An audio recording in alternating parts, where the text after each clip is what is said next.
ಈರುಳ್ಳಿ ಇದೆಲ್ಲ ನೋಡಿ ಒಂಚೂರು ಹಂಗೆ ಕೆಳಗಡೆ ನೋಡು ನಿಂತ್ಕೊಂಡ ಕೆಳಗಡೆ. ಕಾಸೇ ಇಲ್ಲ, ಈರುಳ್ಳಿ ಬೆಳ್ಳುಳ್ಳಿ ಎರಡೂ ಖಾಲಿ ಆಗೈತೆ ಮನೇಲಿ. ಕಾಸಿದ್ರೆ ಕೊಡಿ. 105 ರೂಪಾಯಿ ತಗೊಂಡು 50 ರೂಪಾಯಿ ವಾಪಸ್ ತಗೊಂಬ.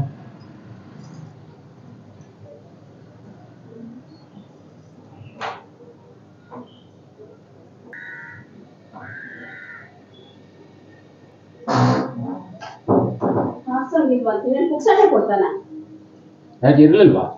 ಐತೆ ಈರುಳ್ಳಿ ಬೆಳ್ಳುಳ್ಳಿ ಐತೆ, ಆರ್ಸ ಕೊಡಲ್ಲ ಯಪ್ಪ. ಆರ್ಸ್ಬೇಡ್ರಿ ಎಲ್ಲ ಚೆನ್ನಾಗೈತೆ, ಎಲ್ಲ ಫ್ರೆಶ್ ಮಾಲು ತಗೊಳ್ಳಿ ಅಂತ ಹೇಳ್ತಾರೆ. 200 ರೂಪಾಯಿ ಕೆಜಿ ಬೆಳ್ಳುಳ್ಳಿ ಅಂತೆ, 50 ರೂಪಾಯಿ ಕೆಜಿ ಈರುಳ್ಳಿ ಅಂತೆ. ರೇಟ್ ಐತೆ, ಅದು ಬೇರೆ ವಿಷಯ.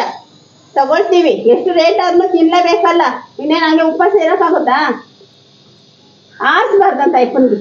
ಅವ್ನು ಕೊಟ್ಟಿದ್ದ ತಗೊಂಬರ್ಬೇಕು, ಅರ್ಧಕ್ಕರ್ಧ ವೇಸ್ಟ್ ಇರುತ್ತೆ, ತಗೊಂಬಂದು ಡಸ್ಟ್ಬಿನ್ಗೆ ಹಾಕ್ಬೇಕು ಅಂತ ಮಾಡಿ ನಮ್ಗೆ ಏನಕ್ಕೆ? ಇವನೆಲ್ಲ ಇನ್ನೊಬ್ಬ ಬರ್ತಾನೆ, ಅದಕ್ಕೆ ಬೇಡ ಅಂತ ಬಂದೆ. ಅದಕ್ಕೇನಂತಾನೆ ಹೋಗಮ್ಮ, ನಿಮ್ಮಂತ ಮಗ ನೋಡಿದ್ರೆ ಆಗಲ್ಲ ಆಗಲ್ಲ ಅಂತಾನೆ. ಇಷ್ಟಿರ್ಬೇಡ ಎಪ್ಪಂದು. ನಾಳೆ ಬಂದು ನಮ್ಮನೆ ಮುಂದೆ ತಾನೇ ಗಾಡಿ ಹಾಕ್ತಾನೆ. ನಾಳೆ ಗಾಡಿ ಹಾಕಿ ನೀವು ರೈತರಿಗೆ ಹೇಳ್ಬಿಟ್ಟಿದ್ದೀನಿ.